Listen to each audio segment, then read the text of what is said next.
فيديو النهاردة هيكون عن تجديد وتغيير غرفتنا. هنغيرها 360 درجة معاكم، بس ما تنسوش تعملوا لايك سبسكرايب كومنت وشير وشعارات يلا نبدأ. ومعلومات يعني عن الأوضة، إن الأوضة دي كانت للكراكيب وكده، وشلناها كلها وفضيناها عشان احنا ناخدها، عشان هي كبيرة بالنسبة للأوضة اللي احنا كنا قاعدين فيها، فغيرنا أصلا مكان الأوضة في البيت بتاعنا. فدي أوضة من الأول خالص كانت محتاجة حاجات كتير، فهتشوفوا كل حاجة في الفيديو. يا جماعة احنا حاليا بنعمل ايه في الأوضة؟ بننضفها ونروقها عشان فاضل على الفرش قد ايه؟ اسبوع ونص، 10 ايام كده والفرش هيجي. فالمفروض ان احنا ننضفها عشان هنبتدي ان احنا نصلح الكهرباء اللي فيها، وكمان نعمل الشباك ده. هو شباك خشب كله، عملناه ابيض على اساس ان هو يبقى لايق مع الاوضه. هو خشب فاحنا هنغيره ونخليه المونتات. وكمان هنا بصوا في كهرباء مش كاملة في الأوضة، حتى هنا وهنا. بصوا هنا كمية حاجات مش نظيفة في الأوضة، يعني محدش كان عايش فيها، بس هي بصوا فيها برضو حاجات هنا بصوا، فمحتاجين ان احنا ننضفها كلها. هو لونها مش ابيض، يعني بصوا لو بصيتوا على السقف هتلاقوه ابيض، ده بصوا الفرق بين الدرجتين، السقف ابيض لكن الحيطان نفسها سكري شوية او اوف وايت. فاحنا حاليا قاعدين ننضف فيها عشان هنبتدي ان احنا نظبط فيها.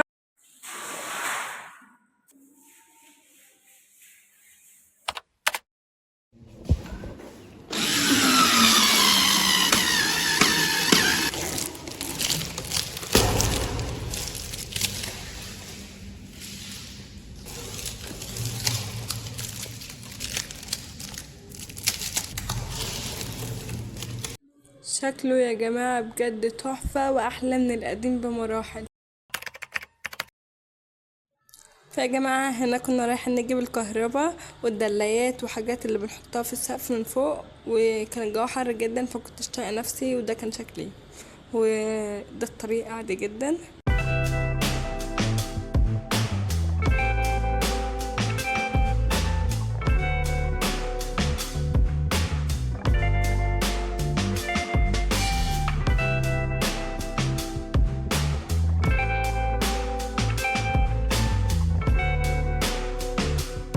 فيا جماعة المفروض بكرة العفش هيجي، فقررت اوريكم شكل الأوضة حاليا. ده كده الباب، نفتح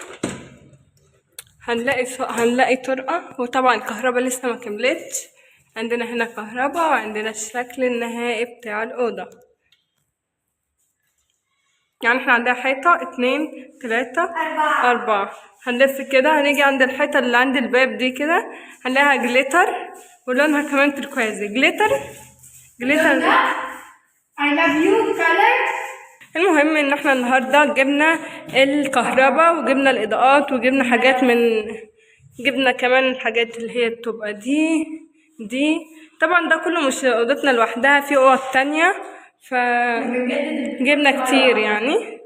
فدي ادوات كهرباء، في ادوات كهرباء في لونب كتير قوي هنا، وهنا في لونب، وهنا في لونب، وهنا في حاجات كهرباء. الحاجات اللي ناقصه دي اللي مش كامله جايبين لها حاجاتها. ده شكل الحاجه، دي برايز وده شاسيه وده شكل البرايز بتاعتنا، وده اللي هو بص مع البيت كله معمول من اللون ده حرفيا، واحنا معمول من اللون ده، احنا مختارين مختلف عن البيت كله. هنا بقى ده في نفس اليوم بعدها الكهرباء جه عمل الكهرباء اللي هي في الحيطان دي، لكن ملحقش يعمل اللي في السقف، فقرر يجي تاني يوم يخلص اللي في السقف. فهو عمل كل الكهرباء اللي كانت ناقصة في الحيطان، وصلها ببعض وكل حاجة كانت تمام، كان فاضل بس الكهرباء اللي في السقف. وتاني يوم المفروض كان يجي العفش، فالأوضة كانت فضيت ونطفت ونضفناها تاني، وكانت حرفيا بتلمع، وده شكلها وهي فاضية خالص. كنا بس مستنيين ان احنا نحط فيها العفش. هنا بقى العفش ابتدى يوصل، وابتدى يحطوه في الأوض ويحطوا كل حاجة في أوضتها، وده كان شكل الحاجات.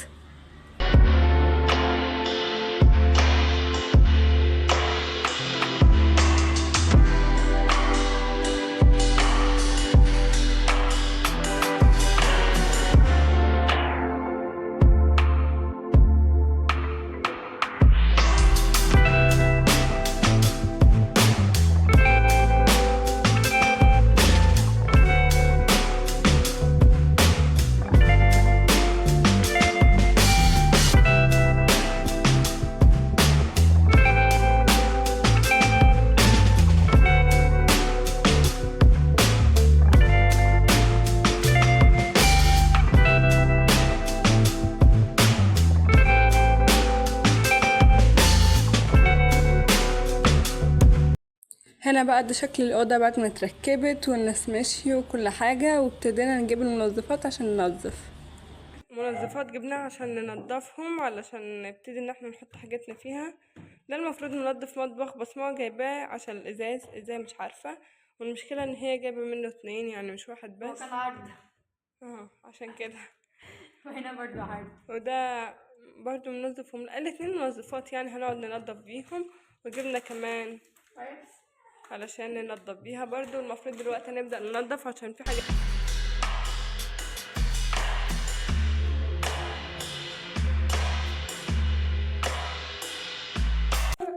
سوري يعني على الجودة، عشان لسه مركبناش الإضاءة زي ما انتوا عارفين. أول ما ندخل من الطرقة هنلاقي أوضتنا. المهم ان احنا نضفناها كلها، باين قد ايه هي اتنضفت كلها حتى الادراجة. بعيدا عن ده يعني، بس الادراجة نفسها اتنضفت بقيت نضيفة جدا.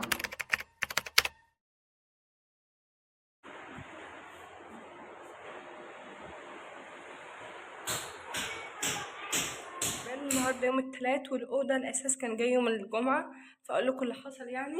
اول حاجه ركبنا الاضاءه، اول حاجه ركبنا الطبق ده، اول حاجه على المكتب الاباجوره دي او الانتي، انا مش عارفه اسمها ايه. المهم البتاعه دي من نورها ابيض، عاملها نورها ابيض عشان طبعا بتنزل على المكاتب وكده عشان تدي نور حلو. دي اصلا مكانها ما كانش هنا، اللي عارف ان المكان الخرطوم اللي كان طالع من هنا ده كان مكانها، بس طبعا عشان المكتبه تبقى متساويه في فرق بينها وبين المكتب، اضطرينا نرفع المكتبه لفوق شويه فجت عليها. فبابا قال لي ممكن تتلغي، او قال لي هي هتتلغي اصلا. فامبارح الراجل لما جه قال لي هعرف اعملها لك هنا وينفع اعملها لي ورا، بس قال لي لو كانت ورا مش هيبقى ليها لازمه. فانا كنت عايزاها اصلا من مكانها ما يكونش على الخشب، عشان حاسه ان شكلها مش حلو على الخشب بوظت الشكل. بس قال لي لو خليتيها على الحيطه نفسها مش هيبقى ليها لازمه، وهتجيب النور اصلا على المكتبه. فما كانش ليها لازمه في المكان اللي انا كنت عايزاه، فقال لي خلاص هعملها لك هنا. وبابا وماما اقتنعوا يعني بهنا، فاضطريت ان انا اعملها هنا. قال لي الحاجات اللي في السقف، اول حاجه هنا دي الاضاءه دي شكلها حلو جدا، جايبه منها 2، واحده هنا وواحده هناك كده 2، وحاطه في النص واحده مختلفه عنها. ده شكلها في فرق طبعا في الطول، دي طولها 10 سنتي او مش عارفه قد ايه. المهم دي اقصر، اللي في النص اقصر منهم هما الاتنين.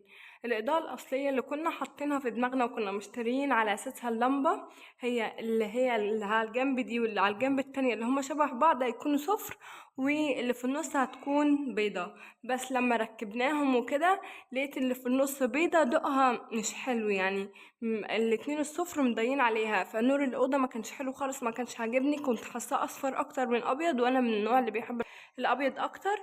فخليت الراجل يبدل لي لمبة حمرا هنا، وهنحط 2 صفر هناك. طبعا التانية مش شغالة علشان لسه هنجيب لمبة بيضة، عشان كنا جايبين 2 حمرا وواحدة بيضة، فبدلنا بواحدة حمرا و2 بيض. لسه نشتري واحدة بيضة او لسه هنبدلهم، فلسه ما ركبتش هناك. بس ده شكل الإضاءة عموما. جاية من برا علشان كنا بنجيب المراتب، واخيرا جبنا المراتب من غير اي حاجة، من غير ولا كفر ولا اي حاجة، ولا ملايات ولا اي حاجة حطيت لها. لسه طبعا محشناش اسمه البلاستيك ده، هنحوشه لما نجيب الكفر عشان يبقى نضيف يعني، تبقى نضيفه نحط عليها الكفر، تبقى مش محتاجه حاجه. لسه بقى بتاع الكهرباء تقريبا جاي النهارده عشان يركب دي. وكمان هنا في السرير من هنا في فيشه، في فيش، في زي اللي هناك دي، ايوه دي، بس طبعا جت ورا السرير، فهو هيجيبها لنا من ورا السرير، هيحطها لنا كده هنا. فلسه غالبا هيجي النهارده. فيا جماعه دلوقتي هنوريكم احدث الحاجات اللي حصلت في الاوضه. اول حاجه عملنا دي، اول حاجه ايه ده، نفس اليوم اللي جبنا في المراتب، ما تسرحوش مننا. عملنا دي اصلا مكانها كان ورا السرير، فطبعا احنا هنحتاج واحده، عشان واحده كانت ورا السرير التاني واتخبت، وواحده عاليه جدا مش هنحتاجها، وواحده بعيد مش هنحتاجها في حاجه. اما الكهربائي راح وصل بدي يعني لقى حل. وبرده يعني استنى اوريكم حاجه، شكلها مش وحش، شكلها حلو، هو شكلها لذيذ بصراحه، احسن ان مفيش حاجه. يلا انتي اقفي عندك. اوكي اللمبه دي اهي، يلا اقفليها من عندك، اقفليها من عندها اهي، وانا افتحها من عندي.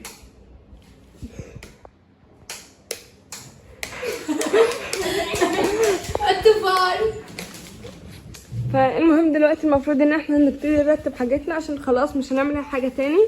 يعني كل المفروض نعمله دلوقتي ان احنا نرتب حاجاتنا ونشتري الحاجات اللي محتاجينها احنا. خلاص هنستريح من دي وجايه لنا ضيوف رايحه ضيوف جايه. اعملي شاي اعملي قهوه. المهم دلوقتي ان احنا هنبتدي ان احنا نرتب حاجاتنا، فخليكم معانا.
جماعة هوريكم المشتريات اللي احنا اشتريناها النهاردة.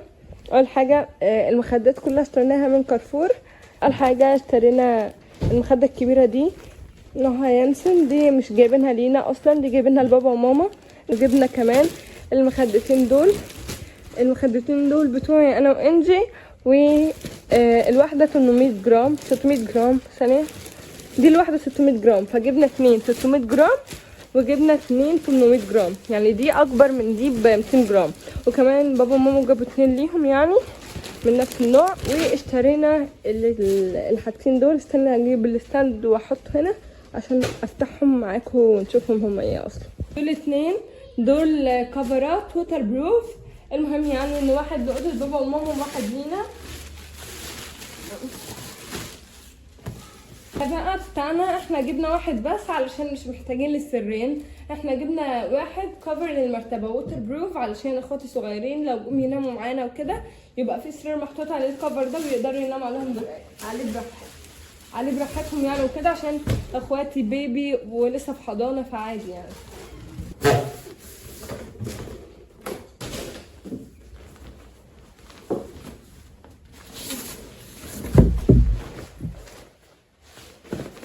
وده من جوه. فيا جماعه رجعنا لكم تاني. المفروض ان احنا نزلنا اول امبارح نشتري الحاجات دي بس لسه فاكرين نعملها دلوقتي، بس احنا لسه ما عملناش اي حاجه يعني. المهم يعني ان احنا اشترينا الحاجات دي من شارع درب البرابرة في حارة المزين في العتبة. ازاي في حارة المزين؟ حارة المزين درب البرابرة. المهم درب البرابرة اللي في العتبة اشترينا شوية حاجات للزرع صناعي وكده هنوريها لكم. اشترينا دي بس دي مش هناخدها احنا عشان مش عجباني، بس هي شكلها لذيذ يعني. واشترينا كمان دي بس برضو مش هناخدها. اشترينا 2 يعني ايه ده لونها مختلف. ايوه بس مش لينا لان انا ما حبيتهمش بصراحه. اشتريت حاجات تانية واللي دول اصلا انا مش عجباني. دول لذيذ جماعة جدا. صغيرين جدا. هما صغيرين، كنا صغيرين. محتاجين اكتر بس انا نسيت يعني، ما فكرتش ان انا اجيب اكتر، حسيت ان هيبقى كتير جدا في الاوضه فجبت دول بس. صغيرين لما بيتحطوا مثلا، لو اتحطوا على المكتبة مش باينين اصلا يعتبر، يعني لو حطوا لا باينين. هما باينين بس لو دخلوا جوه كده المهم مش يعني ان هيبقوا احنا باينين. جبنا دول بس، ولسه هنشوف زرع طبيعي يعني وكده. وكمان جبنا ده ورق صناعي، ده شكله يا جماعة ده اكتر حاجة مبسوطة بيها حرفيا. المهم ده يعني كان كام فرع؟ ده 12 فرع، الفرع فيه 2 متر. متخيلين هو كبير جدا وكان رخيص جدا على الحجم ده كله. كانت بكام؟ كانت ب 140 جنيه بس، او 150 160 في الحدود دي، مش فاكرة بالظبط. واشترينا كمان، ثانية هوريكم، ملايات وخداديات ومخدات ولحافات بلون لبني على اساس ان هي تركواز. اشترينا ملايات وخداديات بالشكل ده. يا جماعة هي تبقى باينة اكتر وهي مفروشة على السرير. بص انا ما كنتش مقتنع بيها، بس حسيت دلوقتي ان انا حبيتها، فيلا بينا نفرشهم سوا ونشوف شكلهم هيبقى عامل ازاي. شكلهم يا جماعه بجد حلو قوي، بجد يعني المرايه طلعت شكلها حلو قوي. وركبنا مروحه عشان الجو حر جدا في الاوضه مش هنستحملها، وبس ده شكلها، شوفوا الجمال. فيا جماعه هنفتحها مع بعض ونشوف حجمها وكده، عشان احنا ما فتحناهاش خالص، مع اني مشترينها من بدري من 3 ايام او حاجه. ده شكلها واحنا بنحاول نفكها، حرفيا طلعت عيننا عشان كانت مربوطة كتير جدا وصغيرة جدا الرابطة بتاعتها، فطلعت عيننا. فده شكلها واحنا بنحاول نفكها، بس شكلها يعني كان باين شوية هنا.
رحنا طبعنا بيتر فلاي او اسمها ايه، فراشة. طبعنا 15 ورقة هنعمل بيها دلوقتي ديكور، والمفروض يطلع حلو يعني، فهنحاول نطلعه حلو وهنعمله على فكرة هيبقى رخيص جدا وهيبقى حلو جدا. فجبنا بيتر فلاي 15 ورقة، وجبنا كل الهايلايترز اللي عندنا، كل الهايلايترز اللي عندنا هنبدأ نلونها. يلا بينا. ده شكلهم بعد ما خلصناهم، هنبتدي نقصهم ونكمل. فيا جماعة ده شكل الفراشات بعد ما اتقصت، لسه في تاني بيتقص، بس هقول لكم هنعمل ايه دلوقتي.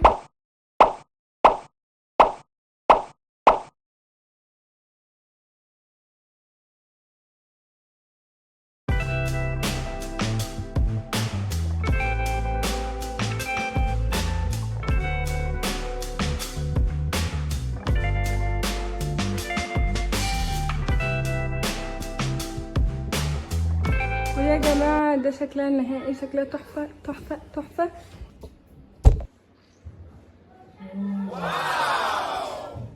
يا جماعة احنا عملنا ايه بالزرع؟ اول حاجة عملنا الحيطة دي شكلها تحفة، وعملنا كمان المراية، وهنا عملنا الفراشات. الفراشات حلوين قوي. وبس كده. وبس كده يا جماعة بيكون خلص الفيديو. ما تنسوش تعملوا لايك سبسكرايب وتفعلوا الجرس، اهم حاجة عشان يوصلكوا فيديو جولة فيه غرفتنا. طبعا يا جماعة هي كلها خلصت ما عدا حاجة واحدة بس، وهي المكاتب. لسه هنستنى نجيب أدوات المدرسة ونجهز المكاتب للدراسة وكده، وبعدين هنصور لكم فيديو جولة في غرفتنا كلها. ويا ريت تكتبوا لنا في الكومنتس تحت نعمل ايه في الطرقة عشان هي فاضية هي حرفيا. حرفيا ما فيهاش قشة. مش شايف. ما فيهاش اي حاجة حرفيا، ولا جزامة ولا مفيش اي حاجة، والجزامات ولو كده هتضايق الدنيا، فنشوف حل سهل وبسيط ونستغله برضه. في الكومنتس تحت ايه رأيكم في الأوضة والتغييرات اللي حصلت فيها. وبس